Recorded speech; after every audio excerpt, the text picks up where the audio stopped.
Correcto, ya nos acompaña la profesora Guillermina de Gracia para hablar esto que estábamos adelantando de la virtualidad a la presencialidad, esto en los centros regionales universitarios. La doctora Guillermina de Gracia, docente del Centro Regional Universitario de Coclé. Buenos días, ¿qué tal? ¿Cómo está?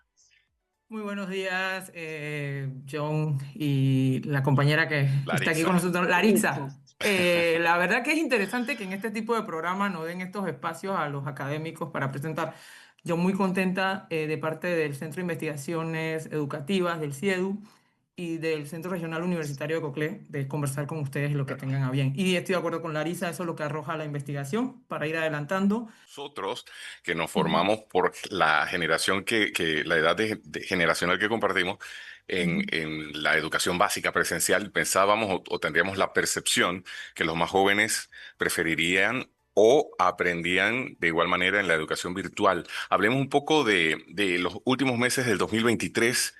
Ustedes hicieron alrededor de 650 encuestas a estudiantes y docentes y administrativos. Hablemos un poco de ese proceso, de la muestra.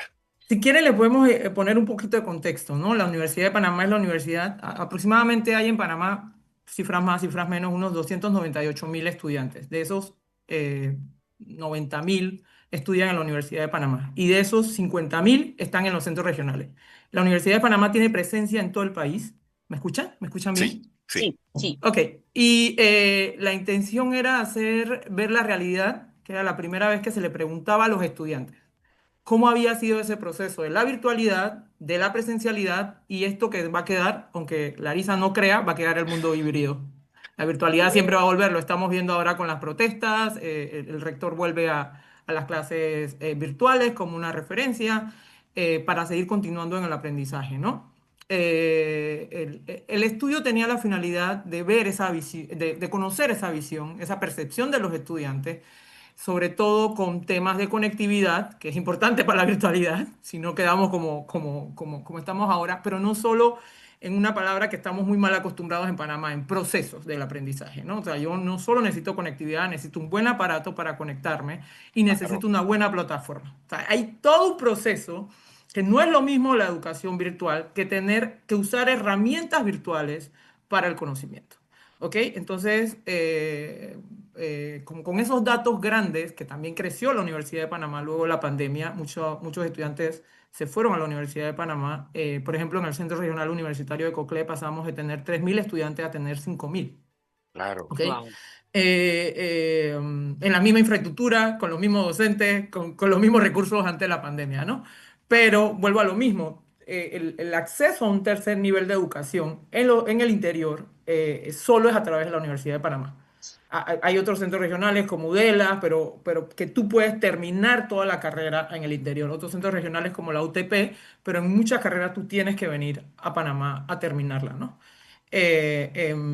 Entonces nos preguntábamos, este proyecto fue dirigido por la doctora Nanette Svensson, un equipo multidisciplinario, también estaba la licenciada Andrea Palacios, y también preguntamos con un estudiante, Thais Balbuena, un estudiante de sociología, para tener una visión. Cuando planteamos la investigación, pensamos también en ver a los profesores y a los administrativos de la universidad, ¿no? Y no solo a los estudiantes para tener esa visión un poco más amplia. Yo hablo mucho y hablo No, rápido, no, lo sé. adelante. ¿Cuáles han sido esos otros hallazgos adicional Muy bien. al aumento de la matrícula en los distintos centros regionales? Si tuviésemos que dar una noticia, sería los profesores dan clase en una computadora, los estudiantes la reciben en un teléfono. Wow, Ese es el interesante. gran aparato de conectividad. Los profesores utilizamos internet, los estudiantes utilizan data. Bueno, no sé si entendemos un poco Sí, la Sí, diferencia, ¿no? claro, En ese claro. sentido. claro. Estamos mucho más cómodos dando las clases. A todos nos produce estrés. Yo lo cuento como chiste, pero siempre me siento como en una sesión espiritista. John, estás ahí, John, no te escucho. Yo sí creo que si mi vecino pasa por si la profesora está haciendo brujería. No te siento, manifiéstate. ¿Sabes? Y eso es lo Claro, porque que apagan la cámara. Exactamente, ese es el otro punto. Los estudiantes no entra a su privacidad, entonces su casa, eso no lo teníamos. O sea, bueno, mi casa, la mayoría, por eso se han creado todos estos fondos y también la cámara absorbe data. Nosotros, los estudiantes, han tenido que aprender muchísimas plataformas virtuales. Ha habido un cambio bueno también, o sea, ha habido un dato bueno. La universidad ha tenido que agilizar como matricularse virtualmente, que yo no sé si ustedes recuerdan, en mi tiempo Había yo que tenía que hacer hacer una fila. fila, tenía que hacer una fila con un papelito, sube, baja. Ahora ya no, ya puedes matricularte virtualmente. Hay una plataforma virtual de la universidad que Claro. facilita también algunas cosas. Doctora, yo le quiero rescatar dos cosas que usted mencionó hace un momento. Los muchachos se conectan desde la data. El estudio también mide cuánto invierten mensualmente, porque, a ver, por el estatus están estudiando, no hay una entrada fija, Ujú, tienen que hacer contratar ese servicio. Hay un promedio de ujú, cuánto gastan y adicional preguntarle, usted mencionó, nos causa estrés como docente y lo he vivido con algunos compañeros en clases que brindamos, que por ejemplo pasamos de Zoom a Teams y era el reto de que me equivoco, que cómo presento la plantilla y todo lo demás. En cuanto a ese aspecto de cuán importante es la capacitación e información del cuerpo docente en estas plataformas y los recursos disponibles, ¿qué dice el estudio? bueno, ahí puedo hablar desde el estudio y desde mi experiencia como Ok, docente. Yo tengo muy pocos años como docente, pero la mayoría de los docentes universitarios pueden tener mucho más de 20 años dando clases. Entonces, ellos también tienen que pasar por un proceso de adaptación y puede existir una brecha tecnológica. Nunca los estudiantes sabían más que nosotros. Entonces, yo no tengo problema con que mi estudiante me diga, profesora, apriete aquí, quítese ahí, la cámara está ahí. Pero a algunos docentes nos cuesta más y sí, eso va con la capacitación. Pero no hemos parado de dar clases. Entonces, no claro. hemos parado y tenemos que capacitarnos y tenemos que seguir dando y tenemos que seguir trabajando. Pero la mayoría de nuestros estudiantes sí nacen con la tecnología. Es interesante porque los estudiantes, como en la Universidad de Panamá, algunas licenciaturas dan hasta 9 materias por semestre, tienen que usar 9 plataformas. Y Se adaptan al económicamente proceso. eso, ¿cuánto gastan los estudiantes? Entre $20 al mes aproximadamente en data. Por Parece lo- poco, pero es mucho para el presupuesto eh, de cualquier estudiante. Por supuesto. es mucho porque no tenemos reglamentos. Por ejemplo, hay profesores que consideramos que lo virtual es ponernos aquí cara a cara. Hay otros que consideran que es una plataforma virtual. Hay otro. Lo que sí sería interesante es medir el nivel de aprendizaje que están teniendo. Estamos muy centrados a veces en la educación primaria, que es Claro. cierta, y la secundaria, pero la Universidad de Panamá, la educación de tercer nivel, necesita ser más evaluada. Necesitamos conocer más datos de esa gente que vino de la virtualidad y ahora está en la universidad. Larissa, doctora, y sabe también que eso nos exige una buena cuota de creatividad porque la atención de ellos, normalmente la atención de nosotros, el margen de nuestra edad anda en 18 a 20 minutos, pero la de ellos anda en 5 minutos en multiplataformas, o sea que están en TikTok, están en YouTube, están en muchas al mismo Ajá. tiempo. Entonces, una clase de una hora tan lineal en la que solamente ven, escuchan, ven una presentación, es el reto de mantener la atención. Y lo cuento como anécdota, a mí me pasa que yo en las presentaciones incluyo videos, audios y me respaldo, por ejemplo, hay una aplicación que se llama Quizlet. Justo.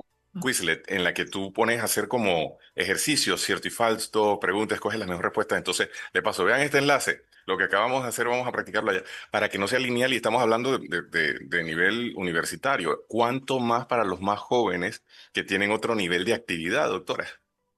Sí, es interesante porque hemos tenido que reconvertirnos en docentes de una estrategia de enseñanza que, lo siento, se va a quedar. La combinación híbrida se va a quedar. Claro. Porque vamos a tener que seguir utilizando plataformas, ya sea para colocar lo que bien estás mencionando de Kahoot, todas estas estrategias que permitan mantener la atención de los estudiantes que están Interactuando.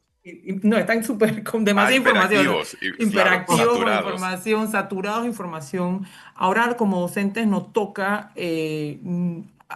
para nosotros antes el acceso a la información era bastante limitado. Tú ibas a la biblioteca bueno, en mi caso que soy antropóloga, iba a la biblioteca o tenías que ir a una charla. Ahora ellos ya pueden estar con esa información a la mano. Entonces lo que nos toca es decirle, esta es válida, esta no es válida, esta te sirve, esta no te sirve. Y dejar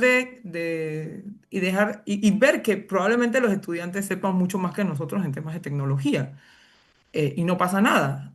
Eh, Tuvieron la buena o mala suerte.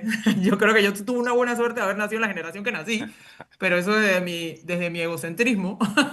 Ellos tuvieron la buena o mala suerte de nacer con un teléfono y con una tecnología mucho más avanzada para acceder al conocimiento.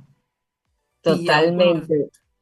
y a un conocimiento que, bueno, tiene que pulirse un poquito, ¿no? Y yo creo que esa es nuestra función ahora como docentes en un cuarto de siglo XXI, porque llevamos por la mitad del siglo XXI. Doctora, y ante estas clases virtuales, ¿se ha hecho una evaluación de si están aprendiendo los estudiantes en este formato? En eso estamos, porque ahorita lo que se quiere entender es, primero, las herramientas que tienen los docentes, porque ahí hay un proceso de aprendizaje, pero sobre todo es que vuelvo a lo mismo, o sea, para que yo aprenda, tengo que tener una buena conectividad, tengo que tener una buena Sí, disposición, no podemos, por ejemplo, la mayoría de los estudiantes faltan a clases virtuales porque se va la luz en el interior, o sea, en el interior es la Claro. luz, y si se va la luz, se va el agua, y si se va el agua, eh, el eh, wifi. el wifi, y si se va, ahí no hay. Si es clase nocturna, ¿cómo enciendes la cámara porque todo está oscuro? Si es clase nocturna, o los estudiantes no tienen luz y tendrían que irse hasta Sí, ciertos lugares donde consiguen la conectividad. Tenemos videos, hemos recogido durante el wow, proceso de campo videos de estudiantes conectados desde una quebrada, por ejemplo, y wow, eso no es mentira, eso es verdad. O sea, yo lo tengo, yo lo he vivido. Pero sobre todo también si ven algo bueno en el interior, que es el pasaje. El pasaje es mucho más costoso que la data en algunas casas. Entonces, wow. hay que evaluar un montón de condicionantes para entender eso que bien señalas, Larisa, sobre la calidad de la educación. ¿Ok? Claro, porque si me gasto 40 en pasaje, pero en 20 en data, yo prefiero los 20 de data porque los otros 20 me Ujú. sirven para cualquier otra cosa. Sí, eso es. Nosotros en los centros regionales, nuestro público, si queremos usar una palabra de marketing, no son gente que, por ejemplo, vive en Chitré o que vive en Dale. Penonomé. O sea, nosotros tenemos gente de la montaña, tenemos gente hasta de Gorgona que prefieren ir a Penonomé que a Wow. Panamá por Sí. los tranques. Entonces, hay una población muy diversa. Ese es el punto. Tenemos que empezar a trabajar con público diverso y no está mal. La enseñanza es diversa, no es la misma forma en que aprende Larisa, en que aprende John, en que aprendo yo, Claro. pero eso con 40 estudiantes Uf. hay Así es. que Y, trabajarlo. y Larissa y la doctora menciona, por ejemplo, sobre el estrés, y yo hacía referencia, por ejemplo, a las nuevas plataformas, y es que hay, por ejemplo, estrés compartido para el docente como para el estudiante, porque está, por ejemplo, Zoom, Teams, Meet, creo que hay otra que también se utiliza para dar clases, y cada una tiene sus características, su setting de herramientas. Entonces, tienes que practicar antes, porque si lo vas a hacer en plena clase, se retrasa el tiempo. O sea, es una dinámica, una nueva dinámica que la que no estábamos acostumbrados. Y tenemos que capacitarnos. Si hay una formación que necesita capacitación continua es la docencia. Wow. Estamos Sí. al lado. Haber estudiado otra cosa, John. Haber ejercido otra cosa. La docencia va ligada a la capacitación continua. Lo siento. O sea, Sí, sí. lo que yo enseñaba hace 3 años, probablemente ahora ya no.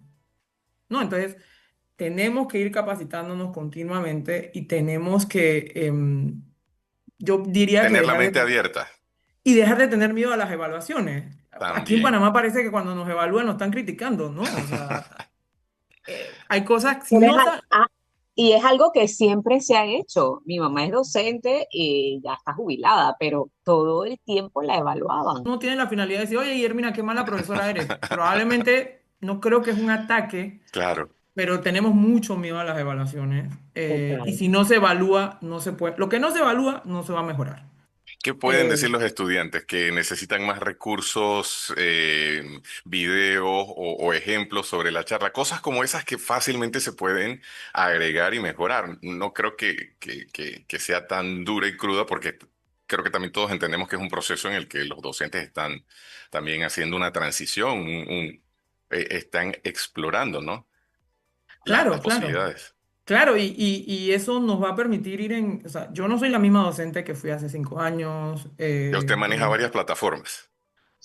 He aprendido a manejar varias Muy bien, plataformas, pero yo sí, por ejemplo, sé que mis estudiantes no es lo que tú dices. O sea, he leído más sobre el aprendizaje virtual, no están 40 minutos en atención. exacto. Prefiero que se queden 30, 35 minutos o 30 minutos, porque además, no solo eso, a partir de ese momento le estresa que la data no le dure para las otras 8 clases. Cierto. Entonces necesitan data para todo el mundo, entonces tienen que dividirse un poco. No habíamos pensado en Para, eso, Larisa. Bueno, yo no lo había pensado. claro, son siete, Es ocho bastante, clases. sí. Entonces, ahora imagínate, y yo lo vi, y si lo notas, a medida de los 30 minutos ellos mismos se van saliendo. Y después les Wow. comencé a preguntar, y que no, es que ya viene la otra data y la viene la otra data. Yo creo que aquí sí las compañías telefónicas deberíamos gestionar algún tipo de... Evaluar algún plan estudiantil o sí, o educativo Sí, que estire un hay, poco más los tiempos. hay muchos programas que si tú eres estudiante te dan gratuidad Sí, te dan como un bonus allí de tiempo. Sí, creo que es exacto. pero eso lo obtenemos, Larisa, a partir de la data obtenida por estudios como estos. Por eso es que es tan importante la investigación que la podamos compartir. Y el Sí, compromiso, pues, de estas empresas también. Exacto. y plataformas como ustedes, que de verdad muy agradecidos. Normalmente los académicos, no, yo siempre hablo que hablamos entre nosotros y ese es un problema que tenemos.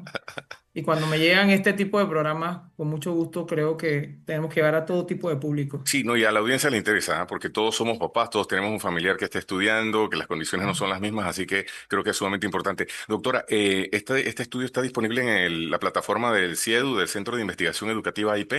Sí, señor.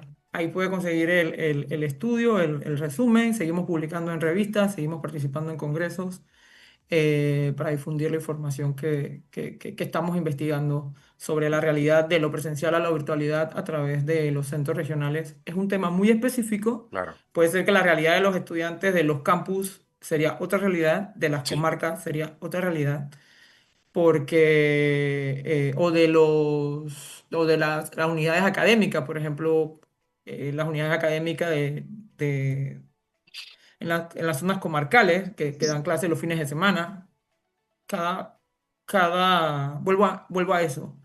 No muy bien, debemos tener miedo a la diversidad de estudiantes, a la diversidad de formaciones y que Panamá es un país diverso y a veces lo que tratamos es unificarlo todo claro. y eso no está funcionando a Equidad. veces.